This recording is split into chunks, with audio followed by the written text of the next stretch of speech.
ზვიადის მიერ გადაკეთებულ 1978 წლის კონსტიტუციაში კი ლაპარაკია მთელი აფხაზეთის ავტონომიური რესპუბლიკის ტერიტორიაზე და ეს მთელი აფხაზეთი საქართველოს რესპუბლიკის იურისდიქციის ქვეშაა. 1991 წლის აგვისტოში აფხაზები პრეზიდენტ გამსახურდიას მიერ შეთავაზებულ კანონს დათანხმდნენ. ანუ აფხაზებმა საქართველოს რესპუბლიკის მიერ დგინებული კონსტიტუციით მიიღეს არჩევნებში მონაწილეობა. ესე იგი, აფხაზებმა აღიარეს დამოუკიდებელი საქართველოს კონსტიტუცია. აფხაზეთში შესაბამისი კანონით იქნა არჩეული ავტონომიური რესპუბლიკის პარლამენტი, სადაც 28 აფხაზი, 26 ქართველი და 11 არაქართველი და არააფხაზი იყო, სულ 65 დეპუტატი. კანონის მიხედვით, აფხაზეთის ავტონომიური რესპუბლიკა შეძლებდა ხმების 2/3, ანუ 53 ხმის მოგროვებით საქართველოს იურისდიქციიდან გასვლას, რაც შეუძლებელი იყო. ამასთანავე, ძალოვან პოსტებზე ქართველები იყვნენ დანიშნულები. შარახვეტია უცოდინარი პუჩისტები კი ამ კანონს აპარტაიდულს ეძახდნენ. რაც შეეხება სამაჩაბლოს, 1990 წლის სექტემბერში, ჯერ კიდევ საბჭოთა საქართველოს დროს, ოსმა კომუნისტებმა თვითნებურად ავტონომიური ოლქის სტატუსი გააუქმეს და სამხრეთ ოსეთის რესპუბლიკა გამოაცხადეს. ანუ სეპარატისტებმა დაარღვიეს 1978 წლის მოქმედი კონსტიტუცია. 1991 წელს ახლად არჩეულმა უზენაესმა საბჭომ ოსების შეცდომა გამოიყენა და არსებული კონსტიტუციის თანახმად გააუქმა თვითგამოცხადებული რესპუბლიკა. 1991 წლის 7 იანვარს გორბაჩოვმა ზვიადს წერილი გამოუგზავნა და სამხრეთ ოსეთის ავტონომიური ოლქის აღდგენა მოსთხოვა. ზვიადმა უარი უთხრა გორბაჩოვს და უზენაესი საბჭოს გადაწყვეტილების კანონიერება 1978 წლის კონსტიტუციაზე დაყრდნობით დაიცვა. გორბაჩოვს ზეწოლისთვის არგუმენტები აღარ ჰქონდა. იმავე წლის მარტში ზვიადმა ელცინი ყაზბეგში ჩამოიყვანა. საქართველო და რუსეთის რესპუბლიკა შეთანხმდნენ იმაზე, რომ არავითარი ოსეთის ავტონომიური ოლქი ბუნებაში არ არსებობს, რაც ელცინმა საბუთზე ხელის მოწერით დაადასტურა. სამაჩაბლოში განლაგებულ რუსეთის ჯარს სადამკვირვებლო სტატუსი მიენიჭა. ამის შემდეგ ქართველებმა ცხინვალი ალყაში მოაქციეს და ოს სეპარატისტთა ლიდერი კულუმბეკოვი ტყვედ აიყვანეს. 1991 წლის 7 სექტემბერს თბილისში ადამონ ნიხასის ლიდერი ვალერი გაზაევი ჩამოვიდა. შეხვდა ზვიადს და მხარეები ოსეთის კულტურულ ავტონომიაზე შეთანხმდნენ. აი, როგორ ჰქონდა ზვიადს აფხაზებისა და ოსების პრობლემა გადაწყვეტილი. 1991 წლის 15 სექტემბერს პრეზიდენტ გამსახურდიას ბრძანებით საქართველოს ტერიტორიაზე განლაგებული საბჭოთა არმიის დანაყოფები საოკუპაციო ძალად გამოცხადდა. დაახლოებით 1 წლის შემდეგ, 1992 წლის 25 ივნისს დაგომისში პუჩისტთა ლიდერმა ედუარდ შევარდნაძემ ხელი მოაწერა შეთანხმებას, რომლის მიხედვითაც უცხო ქვეყნის საჯარისო ფორმირებები, ანუ რუსული ჯარი, სამშვიდობო ძალად გამოცხადდა. ესე იგი, რუს ვანიას უფლება მიეცა კონფლიქტურ ზონებში, აფხაზეთში და სამაჩაბლოში იარაღი გამოიყენებინა. დაგომისის შეთანხმებით მამათელმა ბოლშევიკმა რუსებს აფხაზეთისა და სამაჩაბლოს დე-ფაქტო ოკუპაციისთვის მწვანე შუქი აუნთო. ედუარდ გიორგიმ ესეც არ იკმარა და დაგომისის ხელშეკრულებიდან 2 თვის თავზე აფხაზეთში ომი წამოიწყო. ანუ საქართველო უშუალოდ რუსეთთან საომარ კონფლიქტში ჩართო. სოხუმის დაცემამდე რამდენიმე დღით ადრე შევარდნაძე წამგებიან პოლიტიკურ მდგომარეობაში აღმოჩნდა. თანამდებობის შესანარჩუნებლად მას საზოგადოების ერთი ნაწილის მიერ აღიარებული ავტორიტეტისგან განსაკუთრებულ ვითარებაში საგანგებო უფლებების მინიჭება ჟანგბადივით ესაჭიროებოდა. ამიტომაც ეგრეთ წოდებულ იმედის პარლამენტის სესიაზე შევარდნაძემ ყველასგან მოულოდნელად სახელმწიფო მეთაურის პოსტიდან თავი გადამდგარად გამოაცხადა. გადადგომაო, ერთხმად იხულეს გაუგნებულმა ავაზაკ პუჩისტებმა და არ გაბედო შეძახილებით, თვალების ქაჩვით, ყავარჯინების მოღერებითა და მუშტების ქნევით ჯერ პარლამენტის არასაიმედო წევრებს შეუღრინეს, ხოლო შემდეგ თვალზე ცრემლ-მომდგარ, წინასწარ დაგეგმილი მომდევნო უზნეო პოლიტიკური კვანძის გახსნის სიამტკბილობაში გატრონულ ცირიკიძე უსუპიანის ინსტიტუტის დამაარსებელს გარს შემოეხვივნენ. საკუთარი კეთილდღეობის ერთადერთი გარანტი პუჩისტებმა იმელის შენობის ფანჯრებისკენ წაიყვანეს, სადაც მათ ილია მეორე და რუსთაველზე სახელდახელოდ შეკრებილი მხარდამჭერები ელოდებოდნენ. 1993 წლის 14 სექტემბერი საქართველოს უახლესი ისტორიის ერთ-ერთი ყველაზე უფრო ამაზრზენი და სამარცხვინო ფურცელი. იმელის ფანჯრებიდან სიტყვით მოვაჭრე ავაზაკებმა რუსთაველის პროსპექტზე შეგროვილებს დაჩოქება უბრძანეს და შემდეგ ყველამ ერთად მამათელ ბოლშევიკს პოსტზე დარჩენას თხოვეს. მუხლებზე დაცემული, გაუგებრობაში მყოფი ეგზალტირებული ბრბო პუჩისტთა ამალაში მყოფ მღვდელმთავარ ავტორიტეტისგან მანუგეშებელ სიტყვას ელოდა. ეკლესიის საჭეთ მყრობელმაც არ დააყოვნა და მიტინგზე გამომსვლელი ორატორივით მიკროფონით ხელში არამხოლოდ იქ შეკრებილებს, არამედ მთელ საქართველოს ეს ამბავი ტელევიზიით გადაიცემოდა, თავისი განზრახვა აუწყა. მთელი საქართველო ღელავს, ამიტომ მე უფლება მაქვს, როგორც საქართველოს სულიერ მამას და პირადად თქვენ სულიერ მამას მოგცეთ ლოცვა კურთხევა, რომ მთელ საქართველოს განუცხადოთ, რომ თქვენ ბრძანდებით საქართველოს მეთაური.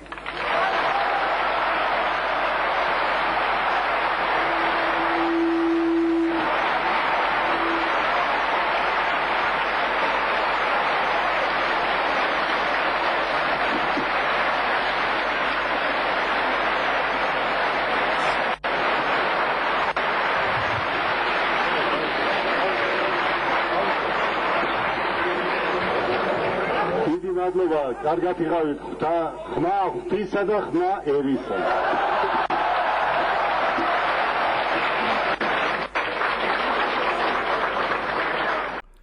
მე-14 საუკუნის გარიჟრაჟზე აუტოდაფეს სულის ჩამდგმელი ავინიონელი პაპის დარად პოლიტიკურ კონიუნქტურას მორჩილმა ილია მეორემ თავისი ლოცვა კურთხევით პუჩისტთა ლიდერს ედუარდ შევარდნაძეს სახელმწიფოს მეთაურის პოსტი შეუნარჩუნა, ხოლო საქართველოს კანონიერი ხელისუფალი ზვიად გამსახურდია სასიკვდილოდ გაიმეტა.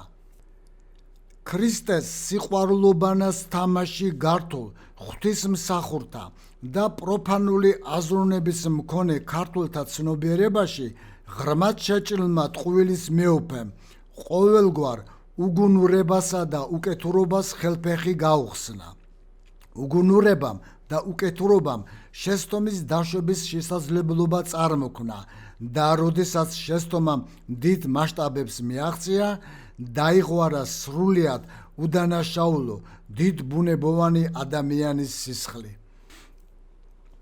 1993 წლის 18 ოქტომბერს ედუარდ შევარდნაძემ რუსეთის, აზერბაიჯანისა და სომხეთის მთავრობებს თხოვნით მიმართა, რომ საქართველოში ტვირთების გადაზიდვის სასიცოცხლო მნიშვნელობის არტერიებზე ერთიანი საჯარისო ფორმირებების მხრიდან კონტროლი განხორციელებულიყო.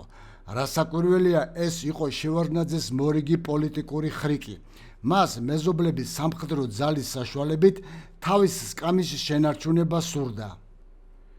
საქმეში უმალ დემოკრატიული სამყარო ჩაერთო, რომელმაც თავის ქმედებით კიდევ ერთხელ დაამტკიცა ის ჭეშმარიტება, რომ დასავლური დემოკრატია არის მხოლოდ ინსტრუმენტი და არა ღირებულება. სიტყვა დემოკრატია და მისი ჭეშმარიტი არსი გახლავთ ბინძური, ცინიკური ტყუილი, რომელიც შემზარავი მონათმფლობელობისას ძველ ბერძნულ პოლისებში წარმოიშვა.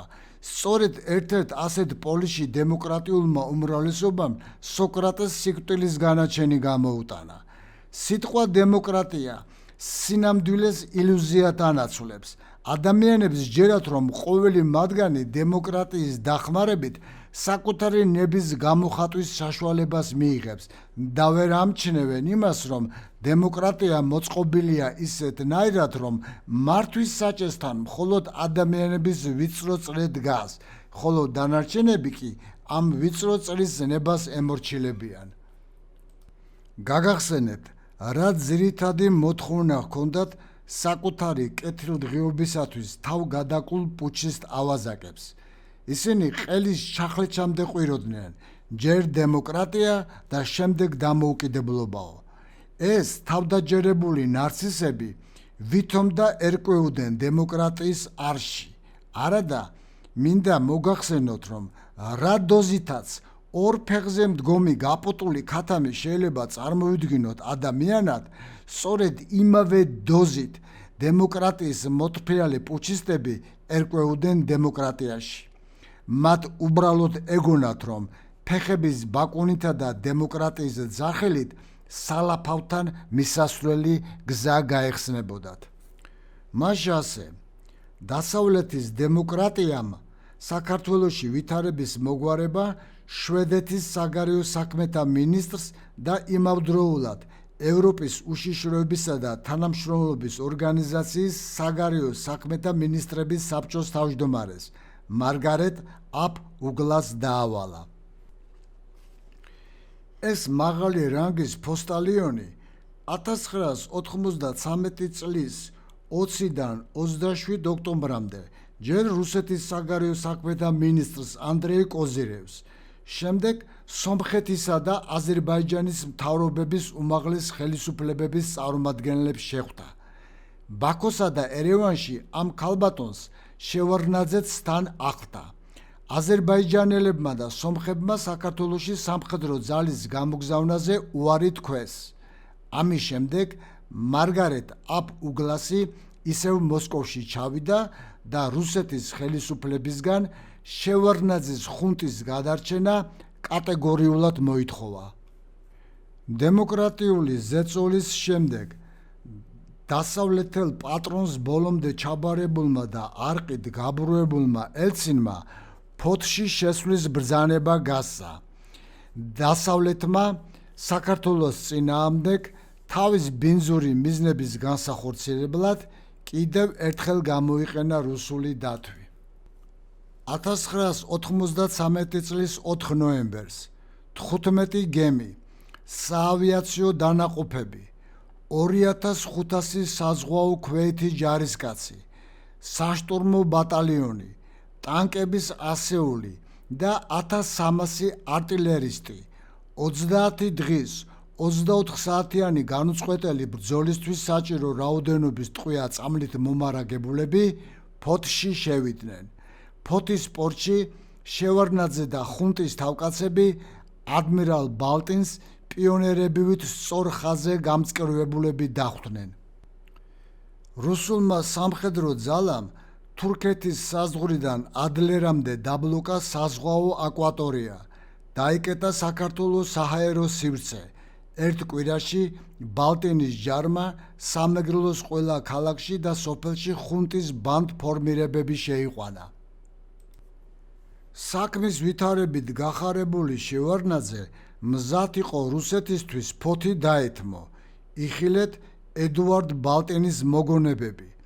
გადამთიელ ადმირალს თავისი ჯარისკაცებისთვის შევარდნაძემ ანაზღაურების გარეშე 80 ბინიანი 4 საცხოვრებელი კორპუსი შესთავაზა, რაზეც რუსეთის მთავრობამ უარი განაცხადა. ამგვარად, რუსის ჯარის დახმარებით და დემოკრატიის სახელით მამათელმა მილიციონერმა თავის ბინძურ კლანთან ერთად ჩვენი სამშობლოს სულ მოკლე ხანში მარკესის მაკონდოთ აქცია. თვითონ მილიარდები დაისაკუთრა, ხოლო უერთგულეს ავაზაკებს ცოტა ოდენი უწილადა. ამ მაოხრებელმა გზირმა კიდევ ერთ დიდ უკეთურობას, დამოუკიდებელ სახელმწიფოში კოლონიალური ადმინისტრაციის ინსტიტუტის ფუნქციონირებას ჩაუყარა საფუძველი. მოქალაქეთა კავშირიდან მოყოლებული მნიშვნელობა აღარ აქვს იმას, თუ რომელი პარტია ან პოლიტიკური ბლოკი გაიმარჯვებს არჩევნებში.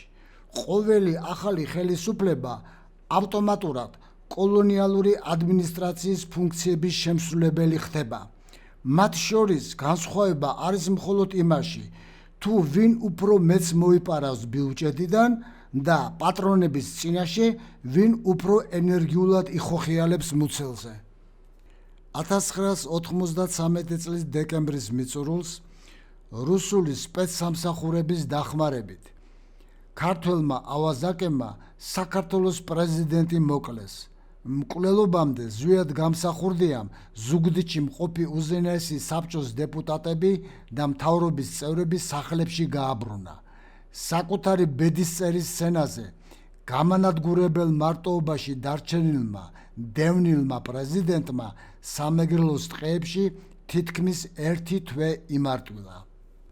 დღეს 28 წლის გადმოსახედიდან შეიძლება ხმამაღლა ითქვას, რომ სოფელ ხიბულაში ზვიად გამსახურდიას ტრაგიკული აღსასრული გახლავთ ქართული რაინდული სულის უკვდავების დიდებული პარადიგმა, ხოლო მამულეთში ცხედრის რამდენჯერმე მიწას მიბარება და შემდეგ გროზნოში გადასვენება თავის სიმპტომატურობით საკმაოდ ემსგავსება სასიკვდილოდ დაჭრილი მეფე არტურის ავალონის კუნძულზე იდუმალი გადაყვანისა და გაუჩინარების ლეგენდას. მაშასე, საყოველთაო მატერიალიზმის, ქაოსისა და უღმერთობის ზეობის ეპოქაში სული დაინვალიდებულმა, კაცთა სახე დაკარგულმა ქართველმა ავაზაკებმა 86 წლის ინტერვალში 1907-1993 წლები საკუთარი ხელით მოკლეს ერის საუკეთესო შვილები, გრაალის უკანასკნელი მცველები, ილია, მერაბი, ზვიადი და ყოვლად უღირსნი და სულელნი დაიტოვეს ქვეყნისა და საკუთარი თავის ხელმძღვანელებად. ხორხე ლუის ბორხესი წერს, არგენტინაში თითქმის ყველაფერს ივიწყებენ. დიქტატურას, უზნეობას, უნამუსობას, ფლიდობას, მლიქვნელობას, თავის მოჭრას. ყველაფერს ივიწყებენ, ან პატიობენ. დავიწყება პატიებასაც ნიშნავს და ამგვარად დაუსჯელობაც მტკიცდება. გენიალურ არგენტინელს ეს სიტყვები თითქოს და ჩვენთვის ქართველებისთვის ჰქონდეს დაწერილი. ბლოგის დასასრულს გავიხსენებ ჯალალ ედინ რუმის ერთ ლექსს, რომელიც ჩემი აზრით სწორედაც რომ ზუსტად ასახავს ქართველი კაცის დღევანდელ სულიერ მდგომარეობას. კაცური კაცი ის არის დახვალ, მისგან დარჩება სახელი დიდი, ვინც დღეს იესო ქრისტეს ყიდულობს, ხოლო იესო ქრისტეს ვირს ყიდის. შენ კი ამცნებას არ ეზიარე და იმ ზომაზე დაეცი ფლიდი, რომ ქრისტეს ყიდი და ვირს ყიდულობ და არც არაფრის არ აგაქვს რიდი.